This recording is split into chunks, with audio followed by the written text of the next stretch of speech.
ये अमल ख़ास तौर पर रिस्क की तंगी को दूर करता है। मेरे वो बहन भाई जिनको रिस्क में कमी का मसला है, उनकी रोज़ी में बरकत नहीं है, जो भी माल वो कमाते हैं मतलब घर में वो सबको इतना तरीके से पूरा नहीं हो पाता कि घर में एक खुशहाली आ सके, तो यकीन रखिए ये अमल आपके लिए बहुत ही ज़बरदस्त होने जा रहा है।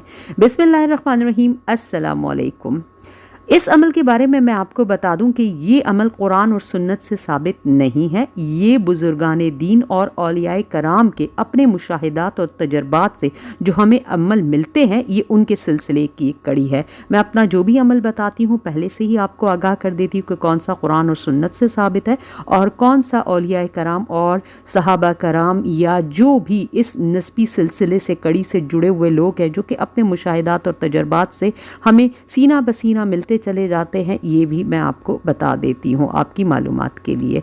अच्छा, ये अमल आपने ख़ास तौर पर करना है जब रमज़ानुल मुबारक का चाँद नज़र आ जाए। ये उसके बाद मगरिब की नमाज़ पढ़ने के बाद का अमल है। तो आपने इस वक्त को, क्योंकि इसके साथ एक वक्त मंसूब हो चुका है, इसके अंदर आपको ये रियायत नहीं मिलेगी या ये इल्लत मिल सकेगी कि आप जब चाहे इसको कर लो। नहीं, ये आपको उसी जब चाँद नज़र आ जाए तो मगरिब की नमाज़ के बाद ये करना है, वरना अगर ना हो सका तो फिर आपको अगले साल इंतज़ार करना पड़ेगा। तो इसलिए पहले से ही इसे अपने पास नोट करके रख लीजिए और अपने जहन में इसे जहन नशीन कर लीजिए ताकि आपको भूले ना। अच्छा, जो अमल की तरतीब है वो मैं आपको बताना शुरू करूं। जब रमज़ानुल मुबारक का जो चाँद नज़र आ जाए, मतलब जो फर्स्ट रमज़ान का चाँद उसकी मगरिब से शुरू हो जाता है, आपने या तो बेहतर है कि ख़ुद अपनी आँखों से आप चाँद को देख ले।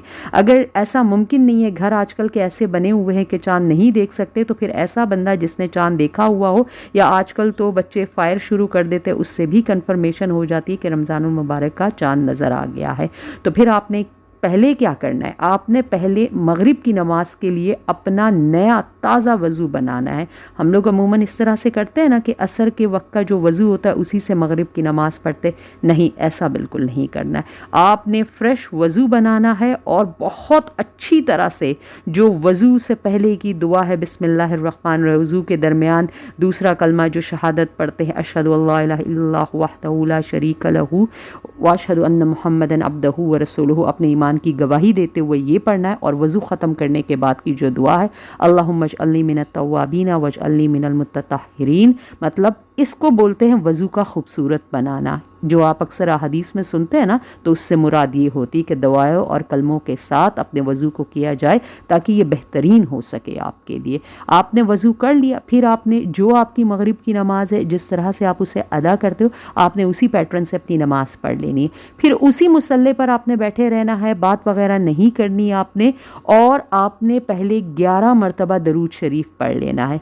11 मरतबा दरूद शरीफ आपने लाजिम पढ़ना है। फिर तस्बीह आपके पास पहले से मौजूद होनी चाहिए, किसी से बात वगैरह नहीं करनी कि मुझे तस्बीह ला दो, ये पहले से ही अपने तमाम तर चीज़ें आपने रेडी कर लेनी है। आपने 300 मरतबा फिर अस्तगफिरुल्लाह अस्तगफिरुल्लाह, और कुछ नहीं, सिंपल अस्तगफिरुल्लाह अस्तगफिरुल्लाह कि 300 टाइम आपने तस्बीह पढ़ लेनी। 300 मरतबा ये तस्बीह आपकी हो गई। अब इसके बाद आपने 21 मरतबा 21 टाइम आपने सूरह क़दर पढ़नी है। सूरह क़दर वैसे भी रिज़्क़ की बरकत और उसकी कुशादगी के लिए माना जाता है, और इसके जो रिज़ल्ट होते हैं वो यूँ समझे कि सबको मिले हो और इसकी समरात और बरकत से सबने फ़ायदा उठाए।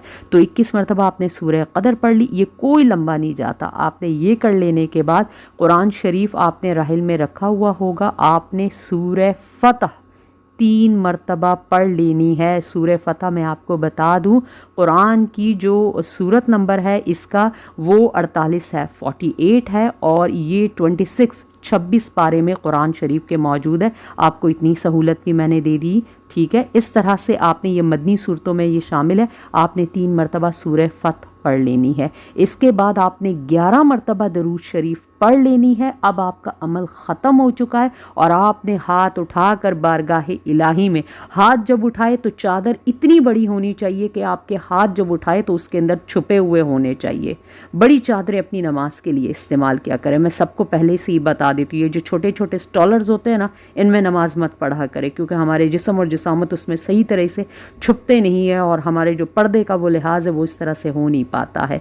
तो बड़ी चादर पहनकर अपने हाथ उसी में छुपे हुए आपके हो और बारगाह इलाही में आपने खुजू व खुशू से अल्लाह ताला से दुआ करनी कि अल्लाह ताला मेरी रोज़ी को इतना वसी कर दे और इसमें ऐसी बरकत अता फरमा दे कि ना सिर्फ मेरे लिए, मेरी औलाद के लिए, मेरी नस्ल तक के लिए काफ़ी हो जाए। आप हमें रोज़ी रोटी के लिहाज से आसानी अता फरमा दीजिए इस दुनिया में और हमें आसान रिस्क दे दीजिए। आसान रिस्क ज़रूर अल्लाह ताला से मांगना है। कोई ऐसा रिस्क ना हो कि जिसे कमाने में बड़ी मेहनत और मुशक्क़त लगती है। ये जो अल्फाज मैं आपको कह रही हूँ, जहन नशीन कर लीजिए इन अल्फाजों के साथ। अल्लाह ताला से पूरे दर्द और खुलूस के साथ आपने दुआ पढ़ लेनी। ये अमल आपका ख़त्म हो गया और यकीन जाने ये अमल रमज़ान की ये जो पहली रात है ये तभी किया जाता है, इसके साथ वक्त मुकर्रर है, ये फिर नहीं हो सकता। सारी तरतीब आपको मैंने अच्छी तरह से समझा दीजिए और अपने जितने भी आपके चाहने वाले हैं फ्रेंड्स एंड फैमिली मेम्बर्स हैं, सदका जारिया की नीयत से रमज़ान शरीफ का चांद नज़र आने वाला है,